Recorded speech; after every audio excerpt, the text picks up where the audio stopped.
Hello folks and welcome back to the channel. It's the Mighty Nine back with you again with another mod drop for you guys.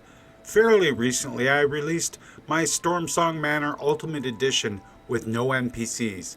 I kind of forgot to mention that there would be a version coming out of the mod with NPCs. This mod will be available on Shaken Mods in the guild section. Xbox players, you are in luck though because I'm also releasing it on Xbox. Pretty much you have to join Shaken Mods as a guild member to download the mod for PC, however. Don't complain. Guild membership allows you to access hundreds of awesome mods from the talented mod authors at Shaken Mods. Check the description for a referral link to join Shaken Mods. Now, this isn't exactly a new mod of mine.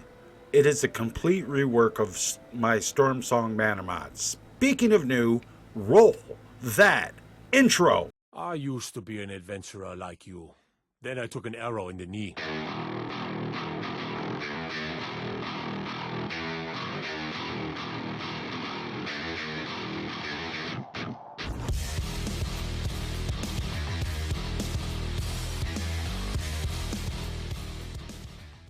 Okay, I know what you're thinking. But no! I already have Stormsong Manor! Well, that's just awesome, and thank you very much for downloading it. However, this is a complete rework that fixed some really sketchy issues with the first version. If you like the first version of the mod, keep it and enjoy it. But if you want a better, more compatible with other mods version, then this is the one for you. Let's go take a look at it, shall we? You will find Stormsong Manor on the road to Dawnstar on the right-hand side of the road. It's right across from the Battleborn farm, exactly in the same spot as my Athena Stormsong follower and her house, and the first version of Stormsong Manor.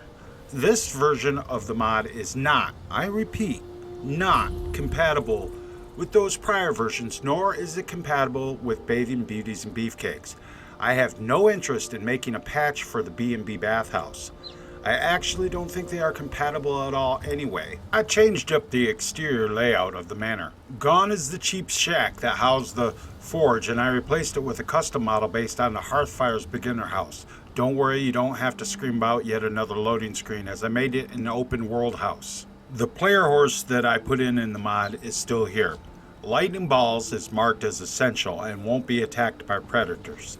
And I changed that crappy Imperial stable and the stone walls surrounding the place to match the architecture of the Whiterun area. Of course, what is a good farm without moo cows, right? These cows are vanilla, but if you have a mod to replace cows such as realistic cows of Skyrim, then these will change. So I got to thinking of how the Stormsong clan got the money for such a nice house, and I came up with a bit of background on it. I placed some beehives out behind the chicken yard. The story goes that Jacob's daddy made his fortune off of selling honey to supply the hunting brew meadery just down the road. The Stormsongs maintain their wealth through the honey and what Jacob makes working at his forge. Speaking of Jacob, he is a blacksmith merchant. He will sell you all the things you would normally expect from a blacksmith. His inventory will change depending on your level and which mods you have installed, which alters the leveled list. Nice thing about Jacob, he is a traveling merchant, so when you ask him to follow you, he will buy and sell to you anywhere in the game. Jacob is a barbarian class using the two-handed boss combat style, and he will use any armor and weapons you give to him that are better than his own.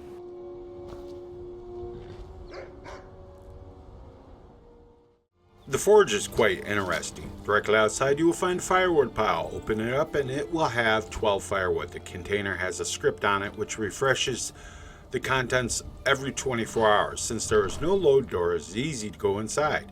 There's a couple armor mannequins and all the needed furniture for your smithing needs. Look under the workbench and you will find a blacksmith supplies container which refreshes daily. When you push the button above the workbench, something very interesting happens. The button has a script which increases your smithing skill. And if you have junk items you picked up from someplace, throw them in the junk barrel here and the next day they will be gone. This is actually good for performance as the game records the placement of items in the save. Simply throwing the items on the ground someplace will contribute to save bloat.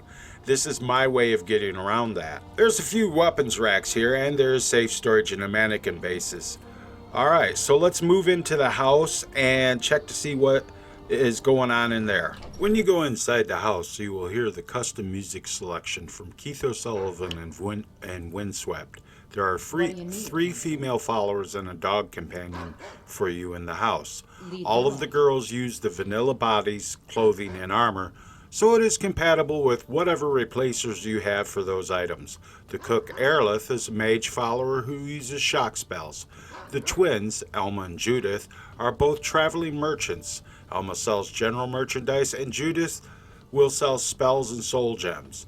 Your dog is, of course, named Dogmeat, because why wouldn't he be, right? Some of you may ask where Thana's Stormsong is from the original mod. I made a separate version of her you can find in Dragon's Reach. You can find a link to that mod in the description. The standalone version of Thana's Stormsong is completely compatible with this version of Stormsong Manor. And make sure you read the book named Stormsong Ledger near the dining table. It is required for you to craft and improve the Stormsong weapons and armor. Okay, I'm going to leave the rest of the house for you to check out. Did you need something?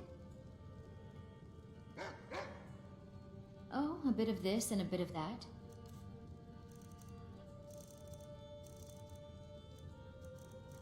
But wait! Hey, I'm not done. If you actually made it this far in the video, most people don't, you will learn about one special surprise. Do you have like so many followers you don't even have space for them? That's alright, guys. The Mighty Nine has got you covered. Take your ass back to Breezehome. You will find a trapdoor placed by the table. This leads to the basement. This is where I placed the test cell while I was working on this mod to test items like the Enchanter's Table and other things. So, it seemed like a shame to waste it, so I pimped it out with some goodies. There's crafty down here, a metric shit ton of armor mannequins with safe storage bases. There's 8 beds for your overflow of followers. Obviously, this makes this mod not compatible with any mod, which significantly changes the interior of Breezehome. I'm completely uninterested in making a patch for such mods. But hey, if someone else wants to, be my guest. Just let me know about it, okay? Alright guys, that's going to do it for this video. This mod will be available for PC only on Shaken's Mods in the guild section for both Special Edition and Legendary Edition. You can find it on Bethesda.net as well for Xbox. All the links are in the description. And remember, if you enjoy the content, please consider joining as a channel member to support the work of the Mighty Nine by clicking the join button below the video. There will also be cards in the upper right hand corner of the video. Remember to keep your sword sharp, don't be a milk drinker, and always watch the skies, traveler.